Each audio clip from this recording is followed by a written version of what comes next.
მოგესალმებით, ეს არის უკარო სტუდია და მისი პირველი პროექტი ჩემი გუნდია. დღეს არის მე-6 ეპიზოდი და ჩვენი სტუმარი არის ნიაზ მამრიკიშვილი, რომელთან ერთადაც ვისაუბრებთ ბორჯალოსნებზე, ბოლო ტესტ მატჩებზე და რა თქმა უნდა, მთლიანად ქართულ რაგბიზე. მოგესალმებით, ბატონო ნიაზ. საღამოშვიდობის სასიამოვნო თქვენ გარემოში მოხვედრა, მით უმეტეს წინამორბედი ჩემი მეგობარი ნოდარი ყოლიათ ეს ისე გავმივიდა ახლა ჩემი მეგობარი ნოდარი ქართული ნაწარმოები რო არის. ძალიან სასიამოვნოა მოკლედ ამ გარემოში მოხვედრა, შევეცდები ყველა კითხვაზე გაგცეთ პასუხი. მადლობა. დასაწყისისთვის მაინც პირველი რაც არის და ბოლო პერიოდის რაც არის ტესტ მატჩებზე ვისაუბროთ, დავიწყოთ მოდი ირლანდიასთან, იმიტომ რომ გამოჩნდა რომ ირლანდია შემდგომში უკვე მსოფლიოზეც მიუხედავად იმისა რომ ორი წლის მერე ჩატარდება რომ საკმაოდ გასწევი ძალა იქნება კვლავ ინდებურად და მოდი ირლანდიით დავიწყოთ შემდგომ თავისთავად ვისაუბროთ სამხრეთ αφრიკაზე და მის ფრანჩიზაზეც იმიტომ რომ ფრანჩიზასთან ძალიან კაი შანსი მქონდა მოგების სამწუხაროდ ბოლო მომენტში გავუშვით სამხრეთ αφრიკაზეც დავამატებ იმას რომ მოკლედ ვიტყვი რომ ძალიან კაი პირველი ტაიმი მქონდა თუმცა მეორე ტაიმში უკვე მეურიანად გადალაგდა 13 წუთამდე გადალაგდა ყველაფერი რა. სანამ გავხტვიყავდე წელს. კარგი, დავიწყოთ თავიდან ის რომ ირლანდიელები ბოლო ათწლეულში მსოფლიოს ერთ-ერთი წამყვანი გუნდი არის და ეს სხვა შორის ავსტრალიელების დღევანდელი მწვრთნელის ახლა მიმდინარეობს ბრიტანელ ლომებთან მათი ტესტები და სპეციალურად იყო მიწვეული მას შემდეგ რაც ირლანდიიდან წამოვიდა შმიტი აი ამ ტესტებზე მოსამზადებლად. ანუ აღორძინების ეპოქა ფაქტიურად ირლანდიურ რაგბიში დაიწყო მასთან ერთად მან დაიწყო ამ გუნდის აღორძინება და იმ გუნდიდან რამოდენიმე 3-4 მოთამაშე კიდე შერჩენილი არის მიუხედავად იმისა რომ მე-4 თუ მე-5 წელიწადი არის რაღაც წამოსული გახლავთ ესე რომ ირლანდიური რაგბის პროგრესი გნებავთ ფრანჩიზის დონეზე და გნებავთ იმ გაერთიანებული ჩემპიონატის დონეზე და საერთოდ მსოფლიო რაგბში ერთ-ერთი ყველაზე მნიშვნელოვანია მათ ამ ბოლო წელიწადში მოახერხეს რამოდენიმეჯერ მსოფლიო რეიტინგში დაწინაურება და ბოლო მსოფლიო ჩემპიონატის სხვა შორის ერთ-ერთ მოწინაურება პოზიციაზე მეორეზე იყვნენ თუ არ ვცდები. აქედან გამომდინარე ის რომ ირლანდია დღესდღეობით ერთ-ერთი ყველაზე ანგარიშგასწევი ძალა გახლავთ ეს ფაქტია, მაგრამ რატო ვახსენე ახლა ბრიტანელი ლომები ის რომ ეხლაც ამ წუთში მესამე ტესტი ჯერ არ ჩატარებულა და მთელი ერთი თვეა ავსტრალიაში იმყოფება ბრიტანელი ლომები და ეს ბრიტანელი ლომების საერთოდ ტურნე ეს მსოფლიო მოვლენა გახლავთ იყო მე-19 საუკუნიდან მოყოლებული და დღემდე არ დაუკარგია თავისი აქტუალურობა მიუხედავად იმისა რომ მანამდე სანამ მსოფლიო თასის გათამაშებები დაიწყებოდა ეს 87 წელს მოხდა 1900 ბუნებრივია მანამდე მათი ტურნე ითვლებოდა ყველაზე მნიშვნელოვან მოვლენად რაგბში, რომელიც იმართებოდა ძირითადად 4 წელიწადში ერთხელ. და აი ბრიტანელი ლომების შემადგენლობაში იქნა გაწეული სანამ ირლანდიის გუნდი ჩამოვიდოდა ჩვენთან 11 მოთამაშე, 11 თუ 12 მოთამაშე იყო. შეიძლება ერთი მეშლება, ანუ ძირითადი ბირთვი ლომებში იყო გადასროლი.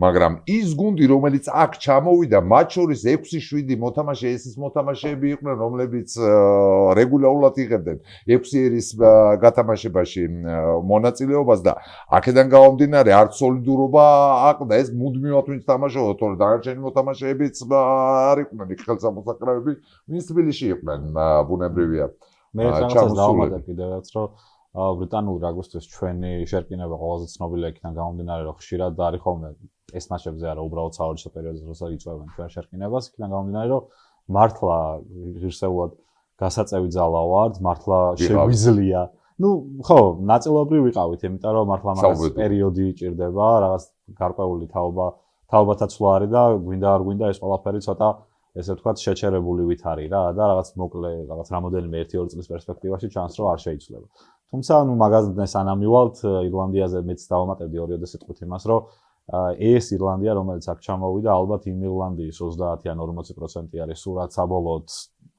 გამოჩნდება ვინ არის და 30-ზე გადავკოცნოთ ერთმანეთს. 30 ყველაზე კაი ვარიანტი იქნება.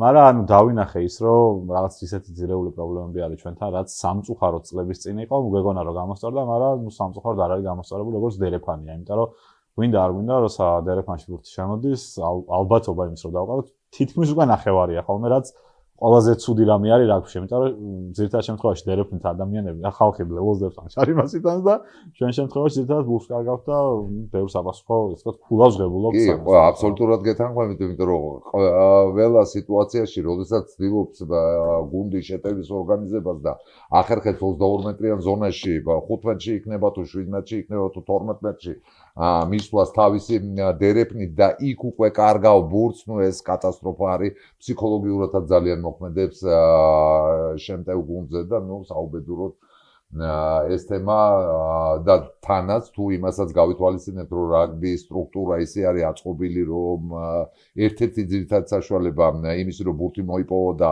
ორგანიზება გააკეთო შეტევის დერეფანი გახლავთ. ერთ-ერთი, იმიტომ რომ ნუ გარდაღია თამაშისა, მეორე სტატიკური პოზიცია შერკინება, თავისთავად ამავე მიზანს ემსახურება, ნუ თავისთავად შესაბამისად სხვა წყობით და სხვა ორგანიზებით. კარგი, დაუბრუნდეთ ირლანდიელებს.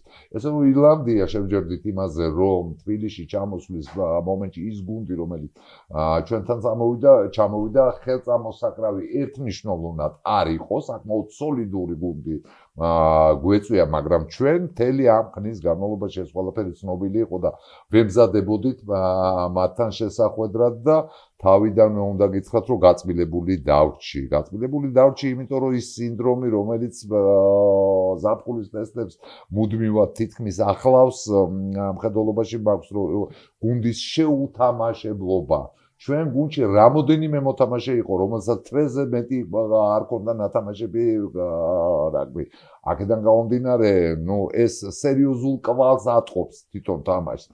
მეორე დინამიკაში ეტყობა კიდევაც, რომ გადაადგილებაზე ეტყობა, ყველაფერს თავი დავანებოთ, პასის სიზუსტეზე ეტყობა. რა თქმა უნდა. ყველაზე მარტივ რაღაცა რაც ინტელექტი, რაგბში რაც ყველაზე დიდი ინტელექტია, რომ სწორ დროს სწორი პასი გაკეთება რა. კი ბატონო, გეთანხმებით და დაცვის სქემის ორგანიზებაში ეტყობა კიდე ძალიან და ეს ერთ-ერთი მნიშვნელოვანი კომპონენტი რო გახლავთ რაგბში, ეს ცხადზე უცხადესია და მით უმეტეს ირლანდიელებთან თამაში მაგაზია გამოთქმა ის ცნობილი გამოთქმა, ნუ ეხლა არ გამოუთქვიათ ეგ 70-იან წლებში თქვეს, რომ ირლანდიელები ბოჭავენ ყველას და ყველაფერს, რაც კი მოედანზე დადის. ხო და აქედან გამომდინარე, შეიძლება. აქედან გამომდინარე, მივედით ბოლოს და ბოლოს უშუალოდ იმ პრობლემამდე, რომელიც მუდმივად, დავიწყეთ საუბარი მაგაზე, მუდმივად ტესტების დროს, ტესტების წინ, განსაკუთრებით საზაფხულო ტესტების წინ, იმიტომ რომ ნოემბრის ტესტების დროს ეს პრობლემა არ გვიდგას, გუნდის შეუთამაშებელი არის, გარკვეულწილ მოთამაშეებს უკვე დამთავრებული აქვს სეზონი, მაგრამ ეს დამთავრებული სეზონი და სულის მოთქმა ერთი თემა არის, მეორე თემა არის, როდესაც ჩვენ ახევარ და ზოგიერთ 4 თვეც არ უთამაშია, მაგალითად ლუკა მატკავა მას შემდეგ რაც საფრანგეთში გადაბარგდა ამ ტესტებამდე ჰქონდა თუ არ ვცდები 2-2 თამაში ნათამაშები, რაც ლუკას მომენტალურად დაეწყო. გასაგებია, ახლა ლუკას სხვა პრობლემებიც ჰქონდა გადასალახი ეს ძალიან მძიმე პრობლემა იყო, მაგრამ გარდა ამისა თედოსაც ეტყობოდა უთამაშებლობა და არაერთ და ორ მოთამაშეს.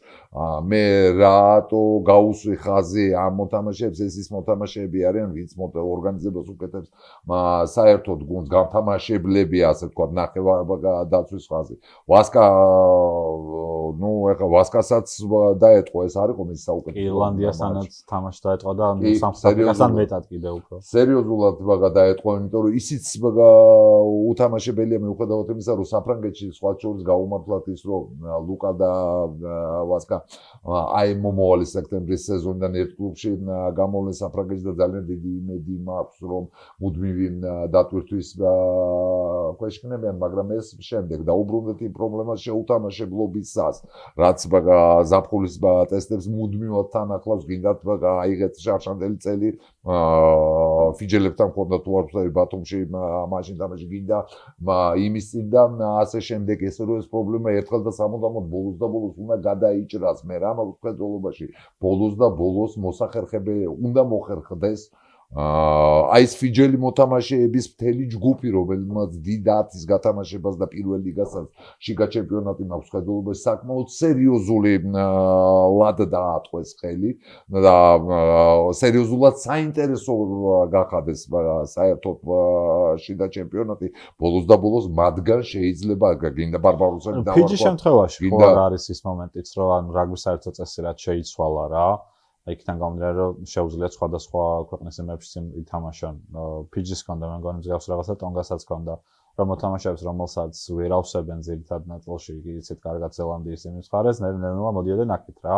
ეგ წესი მე მგონი ნაწილობრივ ეგეთ ტიპის ქვეყნებს უწყობს, ხო? ესეთი ასე ვთქვათ, მატერიალურად გაჭირვებულ ქვეყნებს, როგორიც არის ფიჯი, ტონგა, სამოა, როდესაც ზელანდიელებზე რაგბის კუთხით ძალიან კაია, იმიტომ რომ უფრო საინტერესო გახადა, იმიტომ რომ ბევრი ისეთი ქვეყანა, რომელიც პატარა არის, მაგრამ სარაგბო დიდი კულტურის ესე ვთქვათ, პატარებელი, სამოთვალე, დიახ. ბატონო, მაგ შემთხვევაში ძალიან იდეალურია, იმიტომ რომ უფრო საინტერესო ხდება, უფრო მეტი გუნდი არის, როგორც ვთქვათ, სტაბილური. როგორც სოფლიო ჩემპიონატი ისე წამყვან გუნდს ვერ ნახავთ, ახლა სოფლიოში რო დაასახელოთ 5 საუკეთესო გუნდი, 4-ს ფიჯელი და ტონგელი მორაგბეები ნატურალიზებული რო არ ყავდეთ. ვერ ნახავთ აი გნებავთ შოტლანდია, გნებავთ ინგლისი, გნებავთ საფრანგეთი. ყველაფერს თუ თავი დაანებოთ ზელანდია, ის ტრიო ზელანდიელების არც ერთი არ არის ირლანდიელი. და ამ ტრიომ 9-11 და მესამე რომელია დამავიწყდა ზელანდია, ნუ არა უშუალოდ არ არის.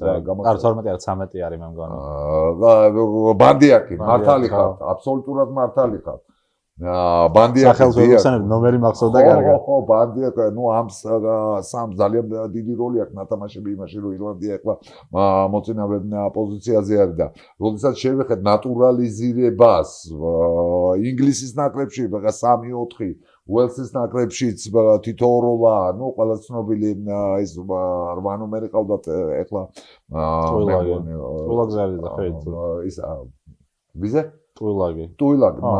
მანუ ტუილაგიზე არა, მანუ ტუილაგი ვაზე არის. 8 ნომერი მყავს ხედულობაში. ნუ ფაქტია, რომ ნატურალიზებული მოთამაშეებით ეს წამყვანი გუნდებით და სამხრეთ აფრიკელები სიტყვი ერკამათში უპირისპირდებოდნენ ზელანდიას და თქვენ მაგარი აკადემია გაქვთ. სამხრეთ აფრიკელებმა კი არა, ედი ჯონსმა უთხრა ინგლისის ნაკრების მწვრთნელი რო იყო იმათ ზელანდიელებს, რომელ აკადემიას გულისხმობთ და აი ეს სამი ქვეყანა რო არის, იქ პარსავენ, იქ თუ ვინმე გამოჩნდა. იქ თუ ვინმე გამოჩნდა 16-20 წლის ასაკში პერსპექტიული მოთამაშე, მათი ნატურალიზება მაშინ ვეხდება. ჯონალომო რამდენი წლის იყო, აღარ მახსოვს, მე მგონი 15 წლის იყო, როდესაც მისი ზელანდიაში გადმოყვანა მოახერხეს და ნუ ბუნებრივია, უშველებელი თვალებით არიან დაყურადებული ზელანდიელები პირველ რიგში. არაკლებენ ხელს ავსტრალიელებიც შიგადაშიგ. ნუ ერთი სიტყვით ეს ამოუწურავი ბაზარი გახლავთ, განსაკუთრებით ფიჯი და სამოა. ტონგელებიც რა თქმა უნდა. აქედან გამომდინარე დავედით იმამდე, რომ ეს მოთამაშეები დღესდღეობით საქართველოს ჩემპიონატში სადღაც 20-ზე მეტი მოთამაშე არიან, რომლებიც მონაწილეობენ ასე ვთქვათ საქართველოს ჩემპიონატში და მათგან შეიძლება ბოლოს და ბოლოს გუნდის შეკრა, რომელიც ყოველ შემთხვევაში თუ 100%-ით არ მოახერხებს იმ ვაკუუმის შევსებას ტესტების წინ მათთან თამაშით, ეს გუნდი შეიძლება შეიკრას, დაამატო შეიძლება რამოდენიმე ქართველი ადგილობრივი მოთამაშეები, თუნდაც პირველ ხაზელები და ამ გუნდთან ტესტით შეიძლება რაღაც ეს დეფიციტი, უთამაშებლობის დეფიციტი აღმოფხვრა. მე არ ვიძახი რომ ეს 100%-იანი საშუალება იქნება, მაგრამ მინიმუმ 35-40%-ითაც რო აღმოფხვრა, უკეთესდებისთვის ისინი საკმაოდ მომზადებული აღმოჩნდებიან.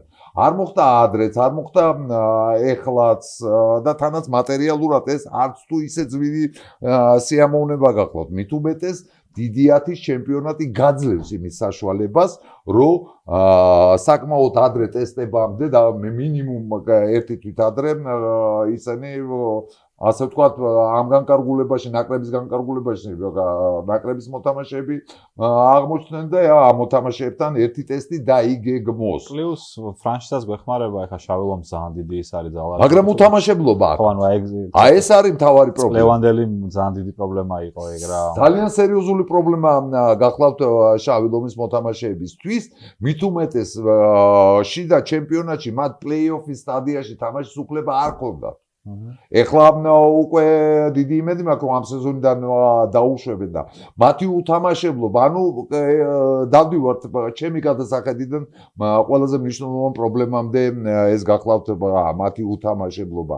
ვერანაირი ვარჯიში ვერ გამოსვლის, რასი ერასმუსის სიტყვები გახლავთ ეს ჩემი მოგონილი კი არ არის. მოთამაშეება სერიოზული ტურნირის წინ მინიმუმ 2 თამაში მაინც უნდა კონდეს ნათამაშები.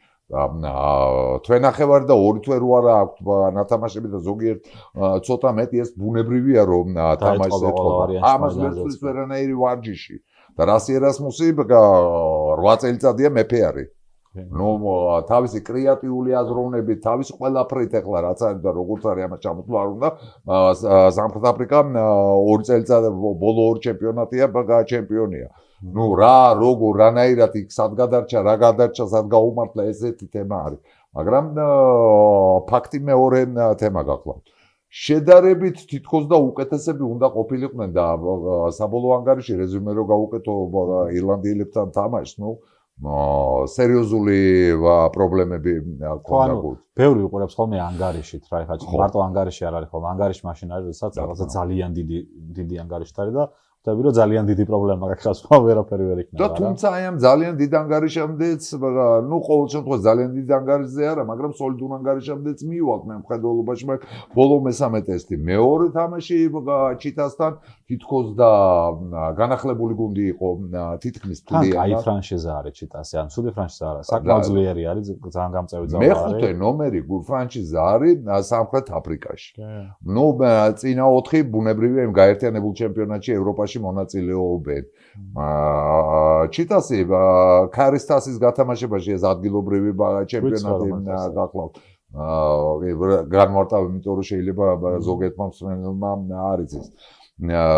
იქ ძალიან სოლიდური რეზულტატებია, კარგი გუნდია, მაგრამ მასთან თამაში, როდესაც საქართველოს ნაკრების ეროვნული მაისური გაცვია, ბევრად უფრო უკეთესის მოლოდინში არა მარტო უნდა ტოვებდეს მაყურებელს, არამედ ესეც უნდა მომხდარიყო, მაგრამ მოხდა ისე რომ მეორე თამაში თამაშის მიმდინარეობს პერიოდში საერთოდ ან წაგებაზე არ არის აქ საუბარი მხოლოდ რა, აქ არის თამაშის თლიან ხარისხზე რა. მე მაგაზე მაქვს. მე ყოველთვის მაგას უყურებ, იმიტომ რომ ჩემთვის ახლა მსოფლიო ჩემპიონატზე ზელანდიასთან თამაში ვინც რაგბში ვერ ერკვევა, იტყოდა რომ საქართველოს უბრალოდ წააგო. ჩემი შეხედულები და თქვენის და ვიცი კიდე ბევრისაც შეხედულები ზელანდიასთან ჩვენ მქონდა ერთ-ერთი საუკეთესო თამაში. ზოგადად ჩვენი რაგბის ისტორიაში, იმიტომ რომ საუკეთესო კონდიციაში მყოფ ზელანდიას, ნუ მანამდეც იყო ერთი მსოფლიოთი ადრე უკეთეს კონდიციაში, თუმცა იმ თლიან ტურნირზე მაგაზე თქვენ ინგლისის მსოფლიო ჩემპიონატს გულისხმობთ, იმიტომ რომ ერთად-ერთხელ შევხვდით ახალ ზელანდიელებს და აი ის არის რა, რეალურად რთული არის რა, რომ აი ადამიანმა განსაზღვროს მხოლოდ წაგება მოგებით რა. შეიძლება ეხა არც თუნდაც ირლანდიასთან არ იყო ისეთი ანგარიშით წაგება, რომ ვიღაცამ ფიქრობს, რომ აი დავით თლიანი ხარისხი არის, მაგიტომ ამბობდი ხოლმე დერეფანზე რა. ეხა ჩვენთვის დერეფანი მე მახსოვს პრობლემა არის, აი პირველად ტელევიზორია ჩავრცედა რა ვთქვი, რომ მეთქე ეს არის ჩემი სპორტი, ფეხბურთის მე რა ჩემს რო ფეხბურთი არის პირველი, თუმცა რაგბიც ძალიან მიყვარს, იმიტომ რომ რაგბი ნამდვილად ჩვენი თამაშია რა. უბრალოდ ერთადერთი ცუდი მომენტი ის არის, დავარქვით ბრიტანელებს ესე იგი უფლებები. რაღაც ნაწილში ეგრეც მოგვიწია. ლელობურთიდან ყველაფერს თავიდან. ყველაზე ნაკლებად ჩემი აზრით კავშირი ხარაკთან არის ლელობურთსა და სხვა ის არის კიდე მაინც. ნუ რა თქმა უნდა, მაგრამ საფუძველი არის, კი, საფუძველი არის ძალიან დიდი და. უდავ. პირველად რო ჩავრთე მახსოვს რომ არ მახსოვს თავს ვის ხმა იყო, მაგრამ 2000 მე მგონი 5 წელი იყო თუ 2006 წელი ამბობდნენ რომ ისევ დერეფანში გვაქვს პრობლემა რა და ეს იყო პირველი რაღაცა რაც რაგბზე გავიქნა. რომ დერეფანი მეთქი დავფიქრდი რა არის დერეფანი, ესე იგი ჰუკერი აწვდის და აქ ისე უნდა დადგეს ყველა მოკლედ ჯერ თვითონ გუნდი და ისეთი კომბინაცია უნდა დაიხაზოს რომ ბურთსა სადაც ჩამოვა რომ ძალიან მარტივად დავიწყოთ შეტევა და ამას ვერ ვაკეთებდით რა მთლიანი თამაშის პერიოდში მახსოვდა რომ კომენტატორმა რამოდენიმეჯერ თქვა რომ ჩვენი პრობლემა არის დერეფანი და ეხლაც იგივე ჩანს რა ირლანდიასთან გამოჩნდა ჩიტასთან ნაკლებად გამოჩნდა იმიტომ რომ მაინც შედარებით ცუდად შეიძლება ვამბობდე მაგრამ ეგრე არის რეალობა რომ ჩიტასთან ჩვენ შეგვეძლო ყოფილიყავით საუკეთესო და ვიყავით ნორმალურზე ოდნავ ქვემოთ ან ნორმალური გუნდი რა რაც ძალიან ცუდი არის იმიტომ რომ ჩიტასი ძალიან კარგი ფრანშიზაა თუმცა არ არის ნაკრების დონის ფრანშიზა რომ შენ ესე მარტივად გიტრიალებდეს თლიან თამაშს. სამხრეთ აფრიკასთან გამოჩნდა რომ შენ ცოტა უხეშად რო თქვა დერეფანის საერთოდ დერეფანში ვერაფერი ვერ გააკეთა რა. ცოტა შაყირებიც იყო მე ჩიტასთან თამაშის მერე რომ სოფლიო რენტინგში ჩვენ მე-12 ვართ და ჩიტაზე დავიდა მე-12 ადგილზე და ჩვენ გადავინაცვლეთ მე-13 ადგილზეო. მოკლედ გულახდელად რო გითხრათ ჩიტასთან თამაშის შემდეგაც ძალიან უხასიათოდ გახდით ეს პირადად ჩემი შეხედულება აი რაც შეეხება სამხრეთ აფრიკასთან აქ ერთ მნიშვნელოვნად გამოჩნდა პოტენციალი ჩვენი გუნდის რომ პოტენციალი საკმაოდ მაღალი გვაქვს მე რა თქმა უნდა გულისხმობ 72 წუთს დაწყებიდან ხო და 30 წამს აი ამ დროში გამოჩნდა რომ ჩვენ პოტენციალი ნამდვილად გაგვაჩნია და ყველაფერი ამას მივყევართ სადამდე ნუ ის ბოლოს რა მაგ დროს იყო ანგარიში 35-10 და სავსებით შეეფერებოდა ჩვენი თამაში ამ ანგარიშს სავსებით და ნუ დაგვავიწყდება რომ ბოლოს წლის სოფლიო თასის მფლობელ გუნდთან თამაშობდით და ნუ აი გაოცებული უყურებდი კიდევაც მე იქ კარგახანი მე 20 წუთამდე ვიგებდით კიდევაც ამ თამაშს რაც ერასმუსის და მისი კამპანიისთვის წარმოუდგენელი იყო და თანაც მან დააყენა ის შემადგენლობა რომელიცაც ამზადებს სოფლიოსთვის კი ამ სოფლიო ჯერ 4 ერის გათამაშება დაიწყება ეხლა თქვენ ნახევარში და მათი მოსამზადებელი პერიოდი ზუსტად აი ამ თამაშებით გახლავთ ის აი ამ ტურნირისთვის და რა თქმა უნდა ერასმუსი მაგის მოგებას აფიქრობს ესე რომ ლაპარაკი იმაზე რომ სამხრეთ აფრიკელებს არ ყავდათ შემადგენლობა ან ვინმე აკლდათ და რაღაცა აბსოლუტურად მიუღებელია და ჩვენებმა გამაოცეს იმდენად თავდადებულებმა იმდენად ბრძოლის უნარიანობა გამოაჩინეს მთელ თამაშში და თქვენ წარმოიდგინეთ საკმაოდ კარგად ორგანიზებულები იყვნენ დაცვაშიც და ნუ ის ბოლო 7 წუთი მე თქვენის ნებართვით მოუტევებ კიდევაც მაგრამ ამ თამაშმა ჩემთვის მე და პირადად დამანახა ის რომ პოტენციალი ამ გუნდს გააჩნია და საბოლოო ანგარიში სად მიმყავს საით მიმყავს ჩემი გადასახედიდან საუბარი სანამ აი ამ სამ ტესტებამდე მივიდოდით ბოლო ტურნირი რომელზეც ჩვენი თამაშით იყო იანვარ-თებერვალში ევროპის ჩემპიონატი სადაც ჩემი გადასახედიდან უკვე გამოჩნდა რომ შეიძლება ბევრი ნაწყენი დარჩეს იმას რასაც ახლა ვიტყვი პირველად არ ვამბობ სხვათა შორის ამას მაგრამ მწვრთნელის პრობლემა მე მგონი სერიოზულად დადგა. კოკრილმა ჩემი გადასახედიდან აი იმ ტურნირზე სადაც ადაპტირება უნდა მოეხდინა ახალგაზრდა მოთამაშეების და საერთოდ იმ სქემის თამაშისთვის უნდა მიექცია ყურადღება და გადასულიყო აი ჰარმონიულ გადასვლას შერკინებიდან ხაზს მოთამაშეებზე საერთოდ ეკლექტიკური თამაშისკენ რისკენად ლევანის დროს ჰქონდა ერთმნიშვნელოვნად ჰქონდა ჩვენს მიდრეკილება და ტესტებზეც დაეწყო მაშინ ლევანის ტესტებზე ჩავარდნას არ ჩავთვლით იქ ერთმნიშვნელოვნად მაგზაზე ვიდექით აღმოჩნდა რომ კოკრილს ნუ კიდევ ერთხელ ვიმეორებ ეს ჩემს სუბიექტური შეხედულება გახლავთ თემაზე მაგრამ აი გამოჩნდა რომ ჩვენი გუნდი წინსვლისკენ არ იყო მზად მიუხედავად იმისა, რომ იქ 30-40 ვიგებდით თამაშებს, ეს არაფერს არ ნიშნავს და უბრუნდები იმ თემას, რომელთაც თქვენ დაიწყეთ ლაპარაკს, მე მხედველობაში მაქვს თამაშის ხარისხი. თვითონ ხარისხი მაქვს მხედველობაში. იქ ძალიან სერიოზული პრობლემები გამოჩნდა, რომ ჯერ შერკინებაში, პრობლემები შეიძლება ითქვას გვაქვს. პირდაპირ რო ვთქვა, დაუშვათ მეორე ხაზში და უკანა ხაზი საერთოდ ატროფირებული იყო. თანამედროვე რაგბში აღარაფერს ვლაპარაკობ მაღალ დაკიდებულ ბურთებზე თამაშისას. თანამედროვე რაგბი იმდენად წინარი წასულდა, იმდენად განსხვავებული გახლავთ 10-15 წლის წინამდე რაგბთან. ჰაერში დაკიდებულ ბურთს უდიდესი მნიშვნელობა ენიჭება, როდესაც შემტევ დარტყმას აკეთებ. მე არა მაქვს მხედველობაში, როდესაც მოედნის მოგებაზე გაქვს თამაში. და თითქმის ყველა 70-75% ჩვენი დარტყმული ბურთობის ჩვენი მოთამაშისთვის მიუწვდომელი გახლავთ. აღარაფერს ვლაპარაკობ იმ უპირატესობის რეალიზებაზე, რაცაც უკანა ხაზი უნდა ახდენდეს და აქ პირწმინდად ტექნიკური მხარე მაქვს მხედველობაში. მას შემდეგ რაც 12-13 ნომერზე კაჭის და ბუკაშარიკაძეს მოუწიათ უკვე დამთავრება თავიანთი კარიერის სერიოზული პრობლემები გვაქვს ეს შეტევაში. თოდუას ნაწილზეც იგივე იქნება ეხლა. ბატონო, ცოტა ხანში თოდუას ნაწილზეც იგივე იქნება. ხო, თოდუა ეხლა ძნელია სანდროს დანახვა მომავალი მსოფლიო თასისთვის, იმიტომ რომ ბოლოს და ბოლოს კი ბატონო და მის სათამაშო ტემპსაც თორე გამოცდილება და თავდადება ანუ ამ ასაკში სანდრო რასაც აკეთებს. ეს სასწაულია. რა თქმა უნდა, ეს მის პროფესიონალიზმზე მიუთითებს და ფიზიკური კონდიცია რა თქმა უნდა და პირადადაც ამ ადამიანის მიმართ ვიცნობ და ძალიან დიდი პატივისცემა გამაჩნია. ხო და დაუბრუნდეთ იმ თემას, რაზეც წეღან საუბრობდით. ანუ ჩემი გადასახედიდან ქოქრეელმა ზუსტად 6-7 თვის წინ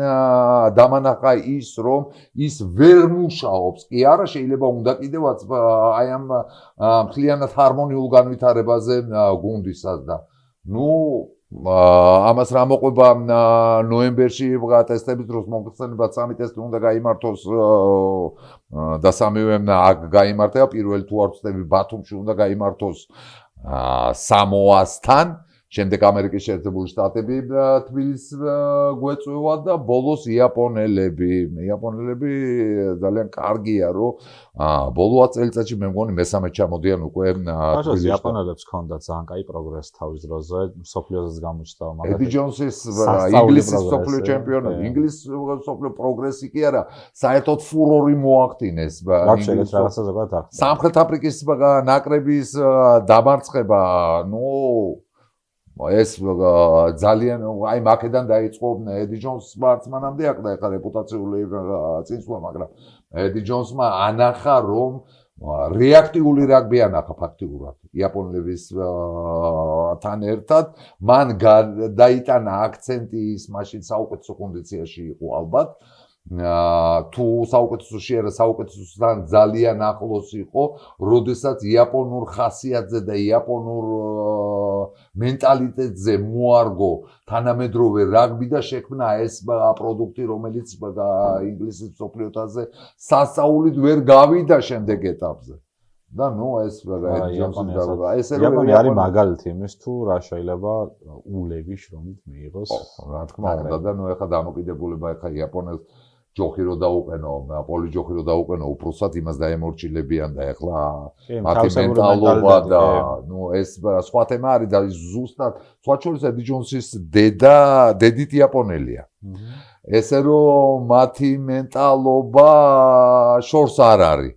მიუხედავად იმისა, რომ ავსტრალიაში გაზრდილი გახლავთ, ესე რომ საკმაოდ კარგად იცნობდა ყველაფერ ამ ბუნებას და მისი ნიჭი სწორედ მან გამოშკა. შემდეგ გაგრძელება ინგლისის ნაკრების ჰქონდა, მაგრამ ჩვენ მაგაზე აღარ გვაქვს ლაპარაკი, ჩვენ ლაპარაკი გვაქვს აქ საქართველოში რა ხდება. რას ვიტყვით დებიუტანტებზე, რომელიც ამ ტესტ მატჩებზეც გამოიცადა, მანამდეც ევროპის ჩემპიონატზეც უკვე დაემატნენ ბიჭები. მე ერთ მომენტს აი სანამ სიღრმეში შევიყვან, ერთ მომენტისაც არის რომ ძალიან თაობათაცვლაც არის რა იქიდან გამომდინარე რომ ძალიან ცოტა გამოსვლილი მორაგბე ერჩება უმეტესობა მიდის ჩემი აზრით უკანა მხარეს ანუ ცენტრის მხარეს ბევრი უნდა იყოს ბედნიერი რომ თოდუასთან ჯერ კიდევ შეუძლია თამაში იმიტომ რომ ძალიან დიდ როგორ ვთქვათ გამოსვლებას გადაცემს შემდგომ თაობას და ეს კარგი არის ნინიაშვილის შემთხვევა არის რომელიც ბიჭი რომელიც მოვიდა და ეგონა ყველას რომ იყო უბრალოდ ერთი თავკარიანი ბიჭი რომელსაც 15-ზე გამოსულდა მართლა ეგრე იყო რა რეალურად აღმოჩნდა რომ საოცარი ნიჭის პატრონი არის და საქართველოში თუ არსებობს ფეხბურთელი ხუჩა კვარაცხელია რომელიც გადის ევროპის გზაზე მსოფლიოს გზაზე და აჩვენებს რომ ფეხბურთი საქართველოში არის ჩემთვის ეგეთი არის ეხლა ამ ეტაპზე ნინიაშვილი რა მართლა იმიტომ რომ აი ლიონში ცოტა სხვა ის არის რა ჩვენი მოსაზრებები დაემთხვა ერთ-ერთი ამას წინათ ერთ-ერთ გადაცემაში ზუსტად მაგაზე მქონდა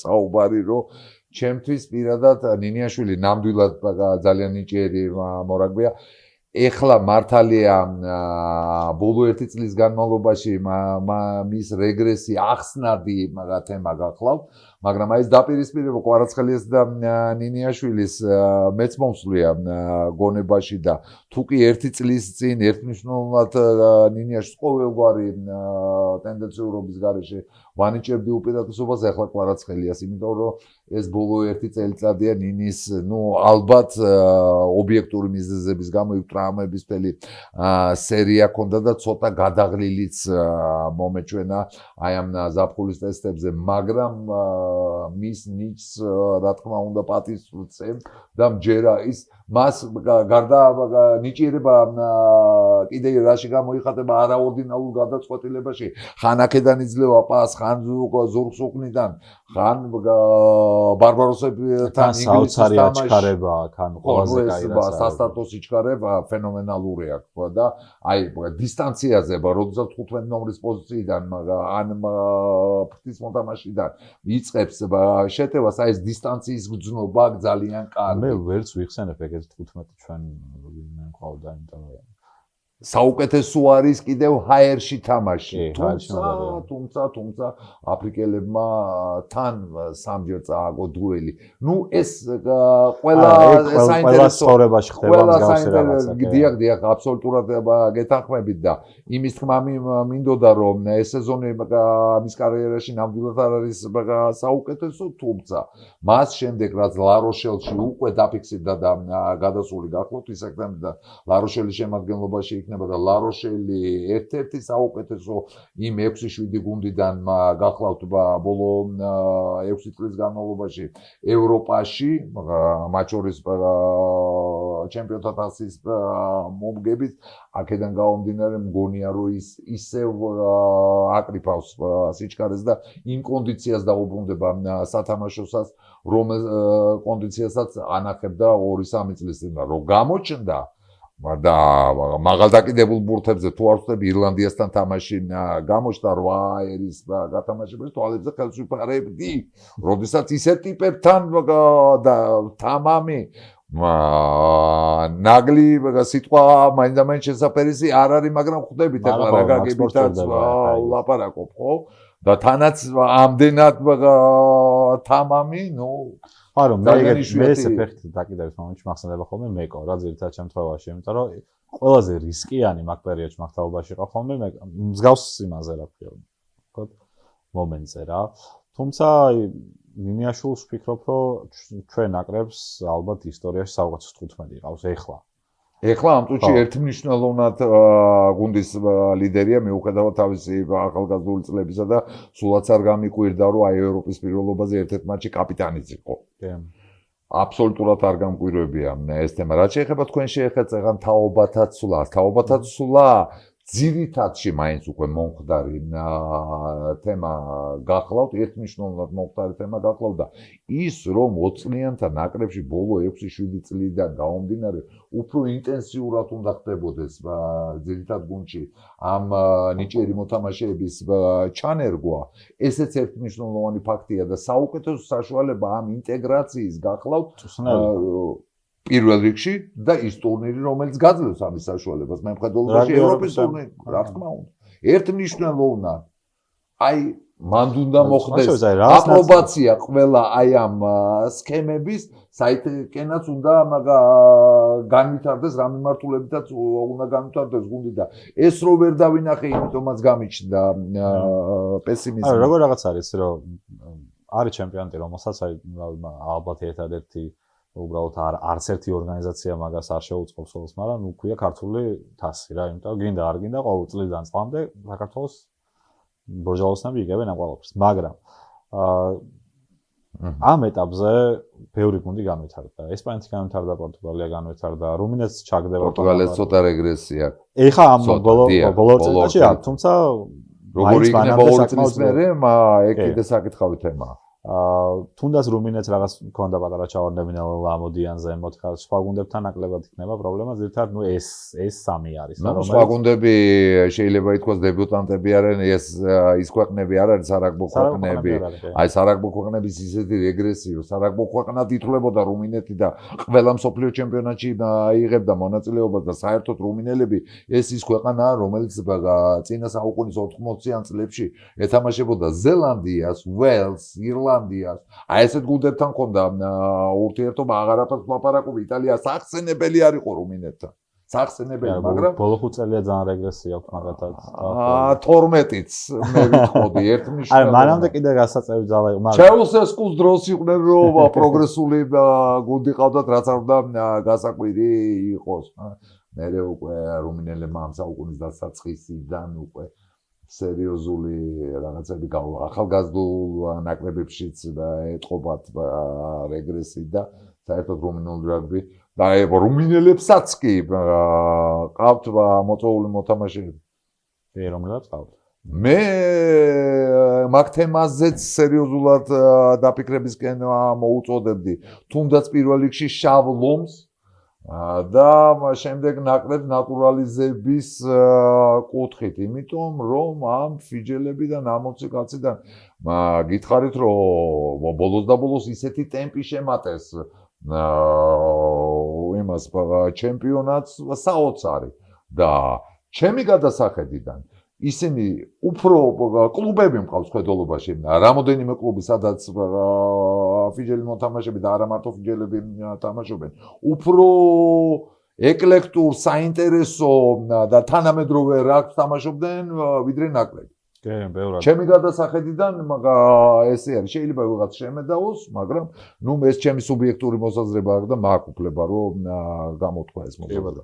დებიუტანტებზე რა სიტყვით, დებიუტანტებზე? ხო, აი დებიუტანტებამდე მივდიოდით, მთელი ამ საუბრის მერე თქვენ წამოიწყეთ ეს თემა. აქ საინტერესო ტიპაჟები რამოდენიმე არის, 1 და 4 არ არის. მე აი თუნდაც ყველაფერს თავი დავანებოთ. ეს მეორე ხაზელები, რომლებიც ახლა 20 წლიანების შემადგენლობაში გამოჩნდნენ, მეორე და იქ მესამე ხაზელიც თუნდაც კაპიტანი რომელიც და ასე შემდეგ. არ მინდა კონკრეტიზაცია ამ მოთამაშეების, იმიტომ რომ ბევრმა ბიჭმა გამოიჩინა თავი ამ ახალგაზრდებს შორის და მათი წეგან დავიწყე კიდევაც საუბარი. ეს 6-7 წლიანი სატურნირო გამოცდილება და დონე და ხარისხი, რომელსაც ისინი აჩვენებენ 20 წლიანთა მსოფლიო ჩემპიონატზე, იშვიათი გამონაკლისი ვართ ჩვენ, რომლებმაც მოვახერხეთ ამ ლიგაში შესვლა. მე საუკეთესო 12 მყავს ხედველობაში.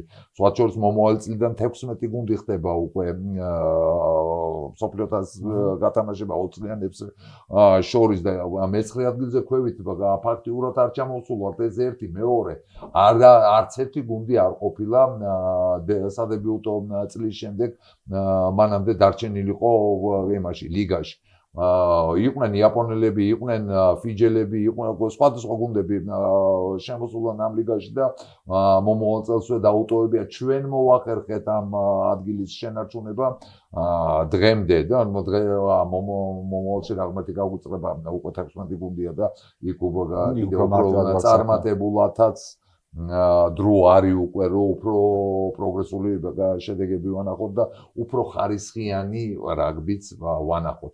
ყოველ შემთხვევაში აქამდე ძალიან ღირსეულად ეჭირა თავი და ეხლა რაღა შორს ავიდე იტალიასთან 12 კაცს, მაგრამ დარჩენილებმა რაც ჩაატარეს 15 თონას გადასარევად რაღაც 300 არაგველივით ეტაყნენ და ძლივს გამოგვლიჯეს მაფლახეიდან. იტალიელები ძალიან გული დამწყდა, რომ იქაც მე მგონი წუთნელები უნდა მიხვედრილი იყვნენ, რომ უკვე ზღვარზე იყვნენ ბოლო წუთებში ჩვენები მისული.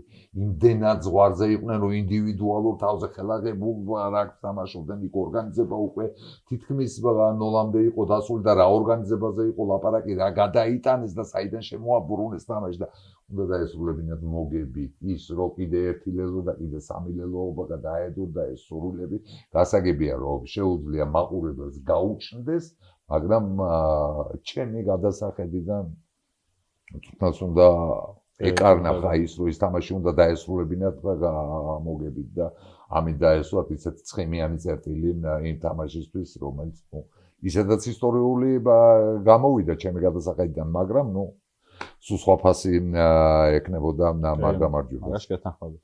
ტესტ-მატჩები ახსენეთ რა, რომელიც ახლა მოახლოებული გვაქვს. რას ფიქრობთ, რა იქნება დასამტკიცებელი ბორჯალოსნებს ამ ტესტ-მატჩებში? პირველ რიგში მწვრთნელს ექნება დასამტკიცებელი აუდიტორიისთვის და გუნდისთვისაც ის, რომ აი მე ხაზი გაუსვიწეღან სამხრეთ აფრიკასთან ნათამაშებ თამაშს, კიდე ერთხელ გამეორდებით 72.30. კი ბატონო. თქვენ წამებით მიათვალეთ.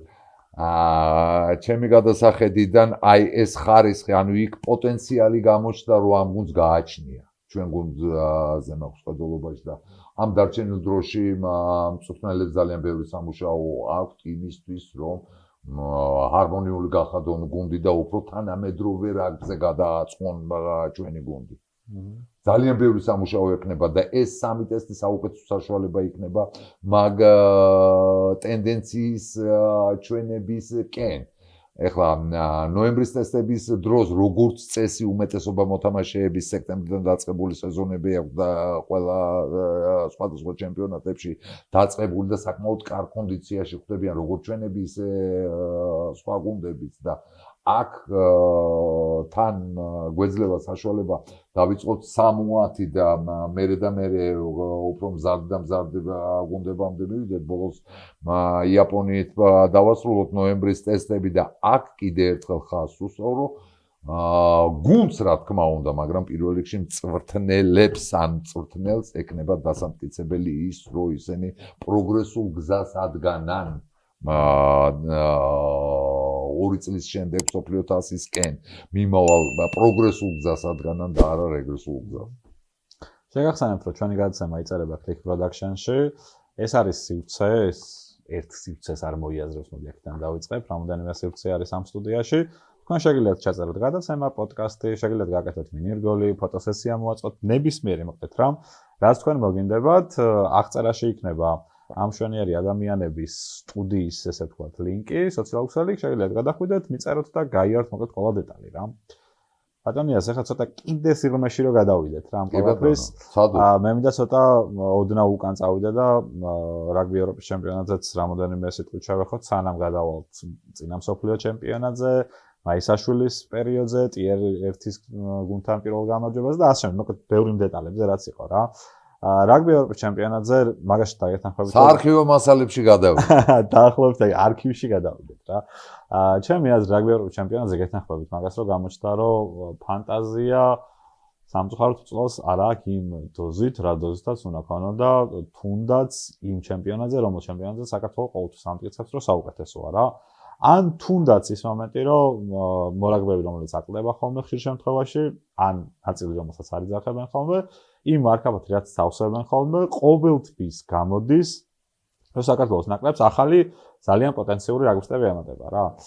ჩემი აზრით ამ ყველაფრის მიუხედავად საბოლოოდ გუნდის შემართება თუ გუნდის განაწილება ისე მოხდა რომ რაგბი ევროპის ჩემპიონატზე სული პირველად გამიავა თავში იმან რომ რაღაც მომენტში საქართველოს ნაკრებს შეეძლო რომელიმე თამაში წაიგო. ეს პირველი.